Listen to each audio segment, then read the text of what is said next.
जो अपोजिशन है उससे तहरीक नहीं चल रही, गवर्नमेंट से गवर्नमेंट नहीं चल रही, लिहाजा एक अजीब सी कन्फ्यूजन है। गवर्नमेंट का ये कहना था कि जब ये अपोजिशन में थी, इनका कहना था कि सब कुछ इनके पास है और अलमारियों में पड़ा हुआ है, ये फाइनल निकालेंगे, हर चीज़ ठीक कर देंगे। लेकिन जो ही वो गवर्नमेंट में आया तो ऐसा लगे जैसे ठुस हो गए।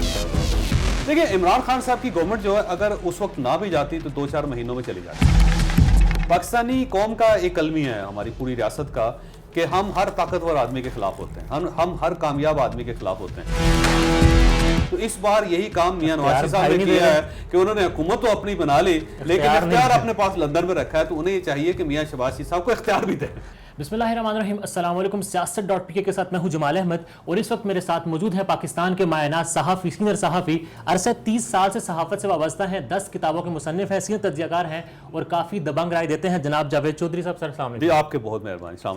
बहुत ज़बरदस्त, माशाल्लाह, बहुत ही। सर, आपका 30 साल का तजुर्बा है सहाफ़त का। अच्छा जी, बड़े अदवार आपने देखे हैं। आप ऐसे लगे जैसे बड़ा पटा पुराना सर एक्सपीरियंस है, सीनियर हमारे लिए यूनिवर्सिटी का दर्जा रखते हैं। मेहरबानी। क्या हालात देख रहे हैं सियासी इस वक्त, हमारे मुल्क के क्या हालात हैं? पोलराइज्ड है सोसाइटी बहुत ज्यादा, और जो अपोजिशन है उससे तहरीक नहीं चल रही, गवर्नमेंट से गवर्नमेंट नहीं चल रही, लिहाजा एक अजीब सी कन्फ्यूजन है कि इस मुल्क को गवर्न कौन कर रहा है, इस मुल्क को चलाना किसकी जिम्मेदारी है। इमरान खान साहब जो है उन्होंने बड़े जोरों शोर से तहरीक शुरू की थी, उन्होंने कहा था पूरे पाकिस्तान को बाहर निकालेंगे और ला के इस्लामाबाद में उनको बिठाएंगे और यहाँ से हुकूमत को चलता कर देंगे, लेकिन वो लोग नहीं बाहर निकाल सके, यहाँ पे लोग निकलने के लिए तैयार नहीं। गवर्नमेंट का ये कहना था कि जब ये अपोजिशन में थी, इनका कहना था कि सब कुछ इनके पास है और अलमारियों में पड़ा हुआ है, ये फाइनल निकालेंगे, हर चीज़ ठीक कर देंगे और पेट्रोल जो होगा 70 रुपये लीटर पे हो जाएगा और डॉलर जो है वो 140 रुपये पे हो जाएगा, बिजली भी सस्ती हो जाएगी और महंगाई जो उसकी कमर तोड़ दी जाएगी और दुनिया के साथ हमारे तल्लुकात बहुत अच्छे होंगे। चाइनीज़ आ जाएंगे, अमेरिकन आ जाएंगे, टर्की जो दोबारा काम पाकिस्तान में शुरू कर देगा, कश्मीर हम वापस ले लेंगे, रशिया से पेट्रोल मंगवा लेंगे, बहुत कुछ उनके पास भी था। लेकिन जो ही वो गवर्नमेंट में आया तो ऐसा लगे जैसे ठुस हो गए, उनको कुछ समझ नहीं आ रही। लिहाजा एक इस वक्त पाकिस्तान को एक स्टेट ऑफ कन्फ्यूजन कहा जा सकता है कि अपोजिशन कन्फ्यूज है कि उसने आखिर जाना कहाँ है, गवर्नमेंट कन्फ्यूज है कि उसने गवर्नमेंट चलानी है, इलेक्शन की तरफ जमात तहरीक इंसाफ, राइट, ऐसा ही है। जो हुकूमत है सर, तजर्बाकार लोग हैं इसमें, वो कहते थे हम तजर्बाकार हैं, हमारे पास बड़ा तजर्बा है, हम आएंगे और फ़ौरन कर देंगे। फिर अब वो ये कहते हैं कि सब कुछ इमरान खान का किया धर है। तो ये ट्रैप कैसे हो गया? ये गवर्नमेंट जो थी वो अंदाज़ा नहीं कर सकी कि हालात इतने ख़राब हैं। वो बाहर बैठे हुए थे, उनका ख्याल ये था कि कहीं ना कहीं से उनको रिलीफ मिल जाएगी और यूं ही वो आएंगे तो 5-10 अरब डॉलर उन्हें कहीं ना कहीं से मिल जाएगा और वो मामला को सेटल कर लेंगे। लेकिन यूं ही वो आए, पाकिस्तान के अंदर हुकूमत बनाई, उनको तो पता चला कि IMF एक बहुत बड़ी हर्डल है। जब तक वो क्रॉस नहीं होगी, उनको ना सऊदी अरेबिया से पैसे मिलेंगे, ना अमेरिका से पैसे मिलेंगे, ना उनको वर्ल्ड बैंक को पैसे देगा, ना उनको कतर से कोई अमदाद मिल सकेगी, ना चाइनीज़ अमदाद करेंगे। तो जब वो अपने दोस्त मुल्कों के पास गए तो वहाँ से सब ने ये कहा कि पहले आप IMF को राजी करें और अगर वो कह देगा तो फिर हम उसके बाद आपकी मदद करना शुरू कर देंगे। और IMF पकड़ गया और ये सारी शर्तें IMF की मानते चले गए, लेकिन IMF इसके बावजूद टस से मस नहीं और अल्टीमेटली हमारे वजीर खजाना को अमेरिकन एम्बेसडर की मदद लेनी पड़ गई और अमेरिका डेफिनेटली गए, इसमें कोई शक नहीं है। और अभी भी इस वक्त भी अमेरिका की मदद से अमेरिका ने कोई फेवर की सपोर्ट की और IMF को से उन्होंने कहा कि मुज़ाकरात करें इनके साथ और फिर ये मुज़ाकरात हुए और अब जाके कुछ न कुछ चीज़ें मैच्योर होती हैं। अगर अमेरिका के कहने पर हमें IMF की डील मिलेगी तो फिर खान साहब का बयानिया दुरुस्त नहीं कि अमेरिकन रजीम जो ये अमेरिकन इसमें शामिल हैं सारे? देखिए, ये जब भी कोई पॉलिटिकल सिचुएशन होती है ना, जहाँ पे भी कोई दोस्त मुल्क मदद करते हैं, मसलन पाकिस्तान के अंदर अगर क्राइसिस जब भी आया तो सऊदी अरेबिया ने पाकिस्तान की मदद की। जब पाकिस्तान ने एटमी धमाका किया था तो सऊदी अरब वाहिद मुल्क था जो पाकिस्तान को डेफर्ड पेमेंट में तेल देता रहा। 3 साल तक हम पेट्रोल उनका इस्तेमाल करते रहे। और इसी तरह जब पाकिस्तान के अंदर कोई हालात 65 की जंग हुई या कतर की जंग हुई, चाइनीज़ ने हमारी मदद की, टर्की ने हमारी मदद की। दोस्त मुल्कों की मदद करते होते हैं क्राइसिस में, इसमें कोई शक नहीं।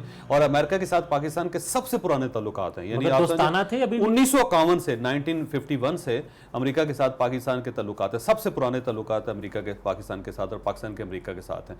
और उसमें उतार चढ़ाव आता रहा। लेकिन अब अमेरिका के पास भी 2 ऑप्शन हैं। एक ऑप्शन तो ये है कि वो पाकिस्तान को अकेला छोड़ दे और एक पहली इस्लामी न्यूक्लियर पावर जो है वो डिफॉल्ट कर जाए, तो उसका जो नुकसान होगा अल्टीमेटली पूरी दुनिया को, अमेरिका को बहुत होगा। दूसरा उसके पास ऑप्शन ये है कि थोड़ी सी सपोर्ट दे पाकिस्तान को ताकि कम से कम इस क्राइसिस से निकल जाए। तो मेरा ख्याल ये है कि अगर हम इसको गुड फेथ में देखें, नेगेटिव फेथ में ना देखें, तो मेरा ख्याल है अगर अमेरिकन से पाकिस्तान की मदद की तो गलत नहीं की। ISPR और तहरीक इंसाफ लगता है कि आमने सामने है, साजिश का बयानिया जिस पर ISPR आए हैं प्रोग्राम में, असद उमर साहब और शीरी मज़ारी साहब आई हैं, फिर ISPR आए हैं और उसके बाद फिर इमरान खान आए हैं। जुडिशल कमीशन नहीं बन जाना चाहिए सर इस मामले पर? सर देखिए, किस किस चीज़ पे जुडिशल कमीशन बनाएंगे आप? मसलन जुडिशल कमीशन बना लें, फर्ज कर लें आपने बना लिया, ठीक है, बना ली, बन गया, पाकिस्तान के अंदर जुडिशल कमीशन बना जिसमें चीफ जस्टिस ऑफ पाकिस्तान खुद हैं, ठीक है। अब कहा यह जा रहा है कि एक साजिश हुई अमेरिका की तरफ से, तो जब तक आप जिसका ऊपर इल्ज़ाम लगाया जा रहा है जब तक उसको नहीं बुलाएंगे तो जुडिशल कमीशन क्या फैसला करेगा? तो क्या हम अमेरिका को बुलाएंगे यहाँ पे, या वो आप अमेरिकन उस शख्स को बुलाएंगे डू को जिसने एक पाकिस्तान को secretary state assistant secretary of state को बुलवाएंगे और उनसे पूछेंगे कि आए आके गवाही दें कि आपने धमकी लगाई या नहीं, धमकी दी या नहीं दी, आपके क्या वर्डिंग थे? और जब तक उस तरफ से वर्जन नहीं आएगा तो आप फैसला कैसे करेंगे? फिर अल्टीमेटली आपको रिलाई करना पड़ेगा ISI पे कि क्या उन्होंने इंटरनल इन्वेस्टिगेशन की, वो पहले ही कह चुके हैं, वो IB को बुलवाएंगे और IB पहले ही अपनी फाइंडिंग दे चुकी है, फिर वो अफवाज पाकिस्तान को बुलवाएंगे, अफवाज पाकिस्तान अपनी पहले दे चुकी है, फिर वो नेशनल सिक्योरिटी एजेंसी को बुलवाएंगे, उन तमाम लोगों को मिनट्स निकालेंगे, वो सारे भी पहले ही अपना वर्जन दे चुके हैं। तो इस जुडिशल कमीशन का क्या फायदा होगा? इसका एक पॉलिटिकल फायदा तो हो सकता है कि इमरान खान साहब कहेंगे देखे जी मैंने मुतालबा किया था और मेरे मुतालबे को मान लिया गया और अब दूध का दूध और पानी का पानी हो जाएगा और एक लॉन्ग मार्च करें, लेकिन इसके अलावा कोई किसी को कोई फायदा नहीं होगा खान साहब, हमारा बल्कि सफारती नुकसान बहुत ज्यादा होगा। सर कंटेंट की अगर बात करते हैं साइफर की, क्या इतलात हैं आपके पास कि एंटी इमरान कंटेंट था? देखिए, इमरान खान साहब की गवर्नमेंट जो है अगर उस वक्त ना भी जाती तो 2-4 महीनों में चली जानी थी। जिस किस्म के जो सियासी हालात थे पाकिस्तान के अंदर, उसमें इमरान खान साहब की गवर्नमेंट जो कायम नहीं रह सकती थी, उनमें अल्टीमेटली चला जाना था उस टाइम। और उसको बस इमरान खान साहब ने इस साइफर को इस्तेमाल किया। इस जैसे साइफर जो है रोज आते हैं मुल्कों से। आप चौधरी एजाज साहब हैं, एजाज चौधरी साहब वो अमेरिका के अंदर सफ़ीर है, मैं उनकी आजकल किताब पढ़ रहा हूँ, उसके अंदर इतने ज़्यादा वाक़यात उन्होंने कोट किए कि उनकी मौजूदगी में जब अमेरिकन से इसहाक डार साहब से उन्होंने अमेरिकन से बड़ी बदतमीज़ी की, उसके अंदर लिखा हुआ है। शाहिद खान अब्बासी के साथ उन्होंने टफ किया। हमारे एयर चीफ वहाँ पर गए तो उनके खिलाफ जो उनका सलूक था सारा। तो ये देखें, दूसरे मुल्क जो है दूसरे मुल्कों को धमकियाँ देते रहते हैं, इस किस्म की बात चलती रहती है, साइफर रोज़ आते हैं। सर एंटी एस्टैब्लिशमेंट बयानिया बड़ा मकबूल है पाकिस्तान में, नून लीग ने अपनाया 2017 के बाद, 2017 के बाद अब तहरीक इंसाफ का भी अल्टीमेटली हुई है। इस बयानिए की को लेकर इलेक्शन में जाया जा सकता है? इलेक्शन में जाया जा सकता है, बिल्कुल। कोई हर सियासी जमात जो है, ये पहले भी पाकिस्तान में कोशिश की जाती रही, आज इमरान खान साहब भी कोशिश करेंगे। पाकिस्तानी कौम का एक अलमिया है, हमारी पूरी रियासत का, कि हम हर ताकतवर आदमी के खिलाफ होते हैं, हम हर कामयाब आदमी के खिलाफ होते हैं। नवाज शरीफ साहब पाकिस्तान आ रहे हैं? नवाज शरीफ साहब को पाकिस्तान आना चाहिए।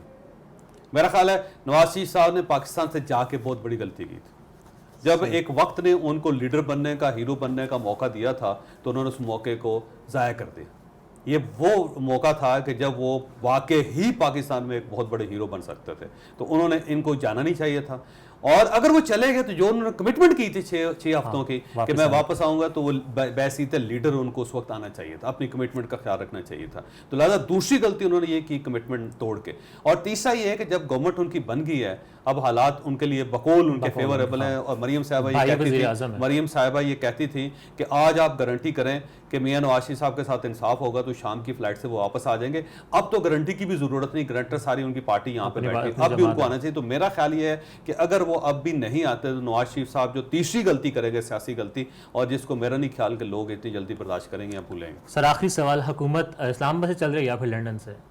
आपकी राय क्या है? मेरा ख्याल यह है कि इस गवर्नमेंट को इस्लामाबाद से ही चलना चाहिए, लेकिन आपकी बात दुरुस्त है कि गवर्नमेंट आधी लंदन से चल रही है और आधी पाकिस्तान से चल रही है।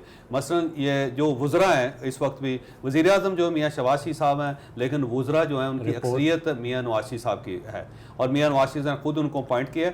और वो प्राइम मिनिस्टर को इतला करने के बजाय, उनको परफॉर्मेंस के बताने के बजाय, वो डायरेक्ट मियाँ नवाज शरीफ साहब को बताते हैं, रिपोर्ट लंदन करते हैं। और ये नहीं हो सकता, इस तरह मुल्क नहीं चल सकता, इस तरह ना गवर्नमेंट चल सकती है ना मुल्क चल सकता है। मेरा ख्याल ये है कि अगर हमेशा पाकिस्तान मुस्लिम लीग नून ये कहती थी ना कि जी हम जब भी इक़्तिदार में आते हैं तो हमें हुकूमत दी जाती है, अख्तियार नहीं दिया जाता। तो इस बार यही काम मियां नवाज शरीफ साहब ने किया है कि उन्होंने हुकूमत तो अपनी बना ली, लेकिन इख्तियार अपने पास लंदन में रखा है। तो उन्हें ये चाहिए कि मियां शहबाज शरीफ साहब को इख्तियार भी दे। सर वे फॉरवर्ड बता दें बिल्कुल लास्ट में, क्या है मुद्दा? सर इत्तफाक राय, पाकिस्तान के अंदर जो पोलराइजेशन है उसको खत्म होना चाहिए।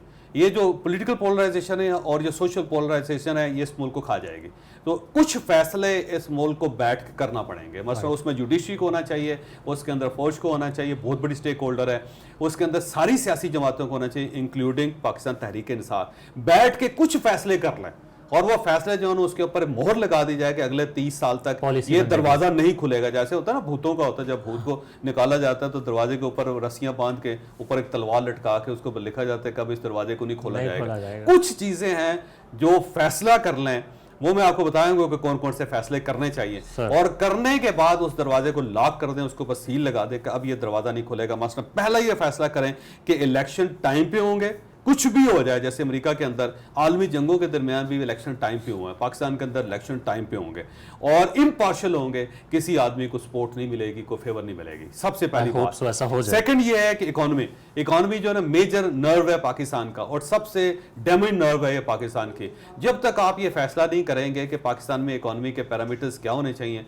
और उनको नहीं छड़ा जाएगा, तब तक ये पाकिस्तान आगे नहीं जाएगा। टैक्सेस का फैसला करने के अगले 30 साल तक जो इंडिविजुअल का टैक्स ये होगा, नए टैक्स पेयर जो होगा उसका ये होगा और जो नया टैक्स पेयर आएगा उसको ये फायदा होगा और जो बिजनेसमैन है उनको ये फायदा होगा। उसका फैसला कर लें कि ताकि 30 साल तक के लिए मैं अपना फैसला कर लूं कि मैंने इस पाकिस्तान में रहना है या नहीं रहना है, या मैंने क्या करना है या नहीं करना है, दूसरे बिजनेसमैन ने क्या करना है क्या नहीं करना है ये।